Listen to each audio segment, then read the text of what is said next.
좋으신 하나님이십니다. 좋으신 하나님, 좋으신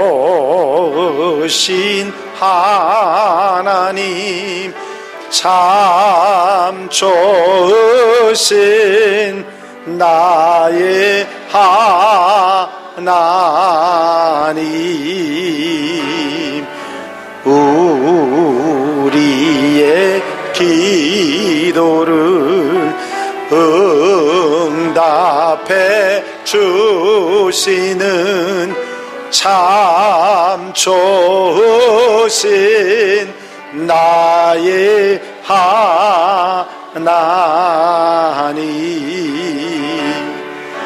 한없는 축복을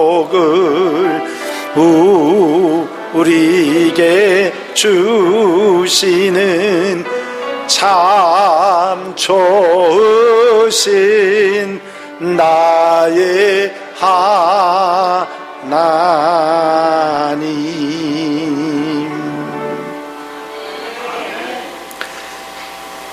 모든 하나님의 말씀은 하나님의 말씀을 읽는 그리스도인들에게 주시는 특별한, 그리고 하나님이 원하시는 메시지가 들어있습니다. 여러분들이 성경을 읽으시다 보면 그 성경 속에는 성경의 표면적인 이야기뿐만 아니라 그 성경의 이야기들을 통해서 여러분들에게 주시려고 하는 가르침과 교훈, 말씀이 들어있는 것입니다. 결국 여러분들이 4번이나 읽으신 이 탕자의 비유, 잃은 아들의 비유도 결국은 그 말씀을 듣고 있던 제자들, 그리고 그 무리들에게 하시고자 하는 하나님의 메시지, 예수님의 말씀이 그 속에 들어있다고 하는 것입니다. 여러분, 이 말씀은 그 당시의 제자들이나 그 말씀을 들었던 사람들 뿐만이 아니라 후대에, 지금 이 시간 말씀을 듣고 있는 저와 여러분들, 모든 분들에게 주시는 가르침이 있다고 하는 것입니다. 예수님께서는 탕자의 비유를 말씀하셨을 때 그때 당시에 사람들에게 주시는 가르침과 교훈도 그 속에 숨어 있지만, 오늘 지금 이 시간 여러분들 각자 한 사람 한 사람에게 주시고자 하는 메시지가 있다는 말씀입니다. 이 말씀을 통해서 이 가르침, 이 메시지를 듣는 것보다 더 중요한 것은 없을 것입니다. 여러분, 본문에서 주님께서 말씀하신 주인공이 4사람이다 여러분들에게 말씀을 드렸는데, 첫 번째 주인공 맹랑한 아들, 첫째 아들 맹탕, 두 번째 아버지를 거역하고 엉뚱하게 나아갔던 정말 이해하기 어려운 탕자, 돌탕, 그리고 그런 아들들을 다 넓은 품으로 안아주시고 받아주시고 그 사랑으로 품어준 아버지, 그 세 주인공은 여러분들이 아셨는데, 마지막 4번째 주인공은 누군가 여러분들이 아마 생각하셨을 겁니다. 하인들도 아니고 같이 송아지를 잡은 사람들도 아니고 누구도 아닐 텐데 누굴까 여러분들이 생각을 하셨을 텐데, 숨어있는 주인공은 누구냐면 바로 나입니다. 왜냐하면 이 말씀을 주님께서 하신 이유는 그때 당시에 모든 사람들 뿐만 아니라 지금 그 말씀을 듣고 있는 우리에게 주시려고 하는 주님의 가르치심이 있기 때문입니다. 여러분, 오늘 이 본문 말씀을 통해서 말씀하시려고 하는 메시지, 즉 후대의 그리스도인들인 우리들, 나에게 하고 싶은 말씀이 무엇인지를 듣고 아멘할 수 있는 여러분들이 되시기를 바랍니다. 저는 이 말씀을 쭉 읽으면서 주님께서 이 돌아온 아들 탕자의 이야기를 통해서 내게 말씀하시려고 하는 것이 무엇인가 하는 생각을 많이 해봤습니다. 그 중에 우리가 분명하게 확실하게 들을 수 있는 몇 가지 메시지들이 있었는데 그 말씀을 드립니다. 첫 번째, 하나님을 떠나는 것은 행복이 아닌 불행의 시작이라고 하는 가르침입니다. 여러분, 이 둘째 아들이 아버지를 떠난 이유가 무엇이었습니까? 아버지의 통제, 아버지의 속박에서 벗어나고 싶다고 하는 마음이었습니다.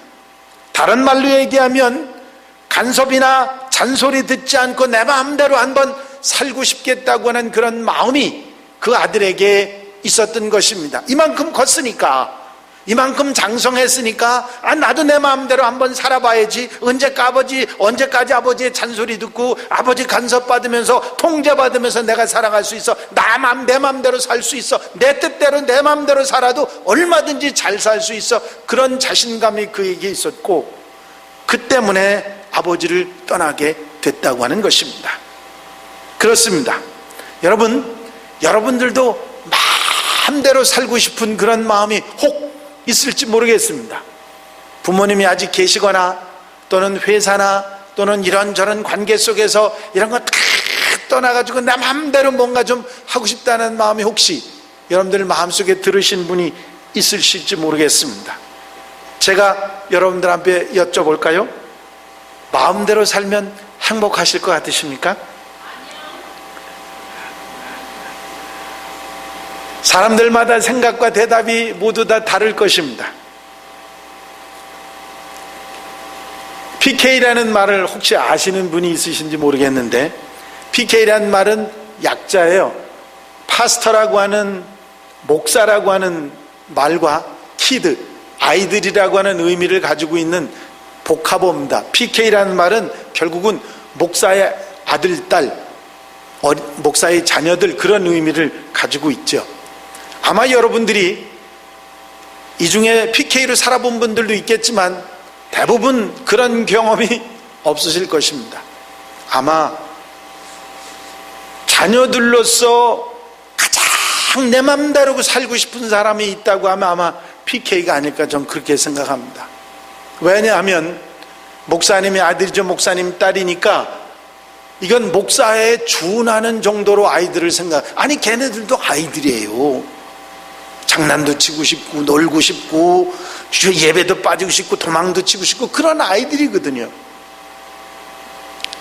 언젠가 우리 아이들이 여기에 대한 불만을 이야기한 적이 있습니다.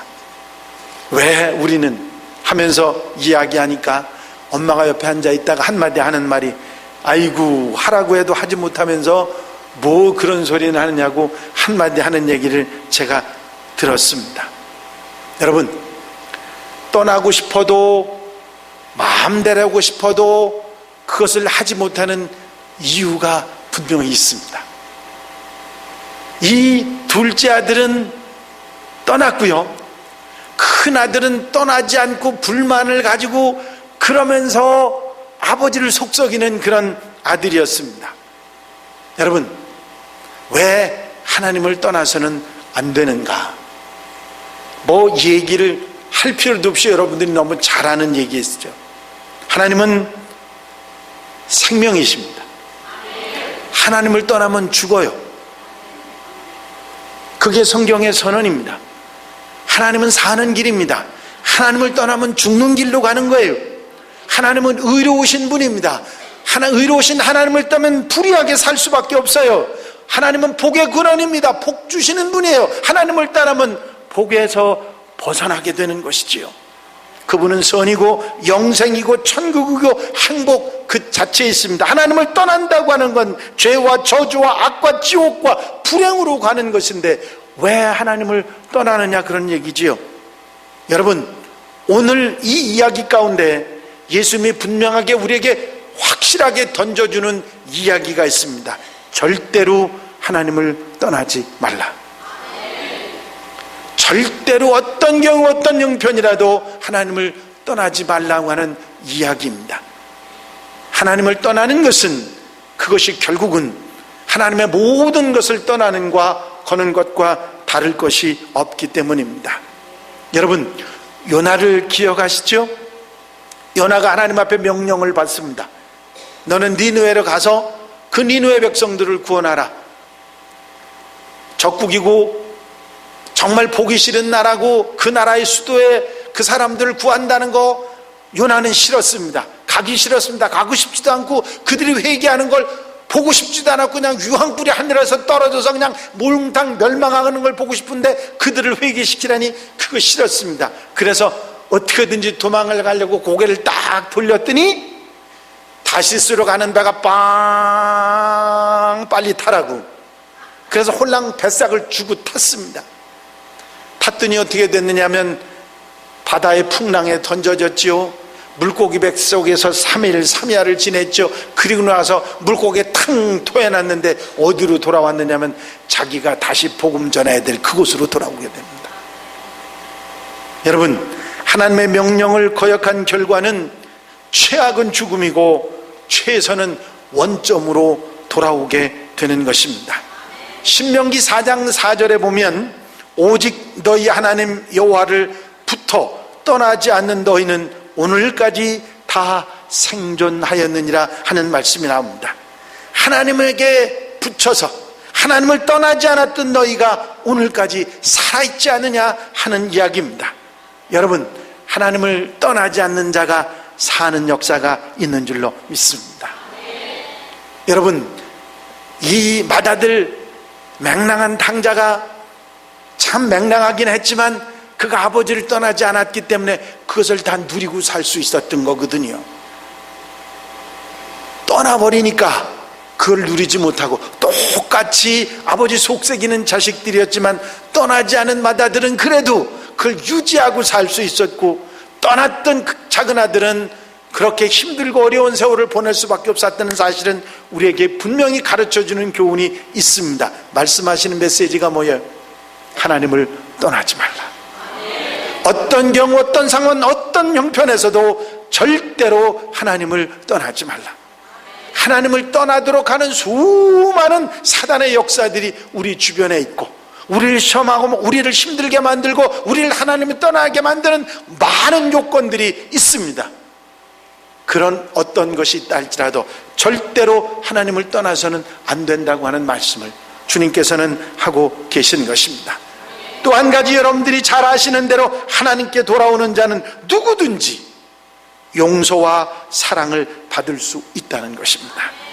그가 범죄의 크기가 크든 작든 많든 적든 반복을 많이 했건 안 했건 어떤 것에도 상관없이 용서하신다고 하는 말씀을 우리에게 주고 계신 것입니다. 하나님 앞에 용서받지 못할 자는 아무도 없다는 것입니다. 여러분, 용서받지 못할 수도 있다고 하는 생각을 우리는 가져서는 안 됩니다. 어떤 경우 어떤 상황, 정말 예수님을 팔아먹은 가룟 유다와 베드로에게도 주님께서는 기회를 주셨던 것입니다.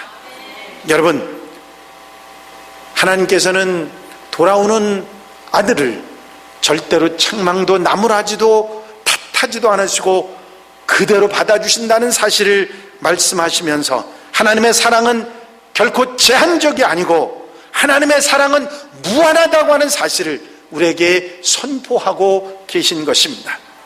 그리고 이 하나님의 사랑에 믿음을 가지고 의심을 버리라고 하는 것입니다. 여러분, 하나님의 사랑을 의심하지 말고 하나님의 사랑에 믿음을 가지고 하나님 어떤 경우에도 우리가 돌아오면 받아주신다고 하는 믿음을 가지시기 바랍니다. 가끔 가다가 그리스도인들 가운데도 불행하게도 자살을 하는 사람들이 있습니다. 왜 그럴까요? 가룟 유다처럼 그들에게는 믿음이 없기 때문입니다. 어떤 상황, 어떤 경우, 어떤 병편에서도 받아주신다고 하는 하나님의 사랑을 믿는 믿음이 부족하기 때문일 것입니다. 마태복음 11장 28절 여러분들이 잘 아시는 말씀이 있습니다. 수고하고 무거운 짐진 자들아 다 내게로 오라. 내가 너희를 쉬게 하리라. 우리 주님 받아주신 은혜가 있는 줄로 믿습니다. 그리고 맏아들의 이야기 가운데서 다른 사람들이 부족한 것, 다른 사람들이 가진 아픔, 다른 사람들이 가진 연약함을 볼 줄 아는 눈과 너그러움을 가지라고 하는 말씀도 하고 계십니다. 자신이 할 일을 제대로 하고 있고 나는 무슨 일이든지 완벽하게 하고 있다고 하는 범생이나 완벽주의자들은 다른 사람들이 부족하거나 연약하거나 다른 사람들이 가진 아픔을 쉽게 이해하지 못합니다. 왜 그렇습니까? 자신이 그렇게 살지 않으니까. 다른 사람들이 실수하고 잘못하는 거 이해를 못하고 그것을 받아들이지 못하는 경우들이 많이 있다고 하는 것입니다. 가끔 가다가 머리가 좋은 사람이 있습니다. 다 좋은 건 아니고요.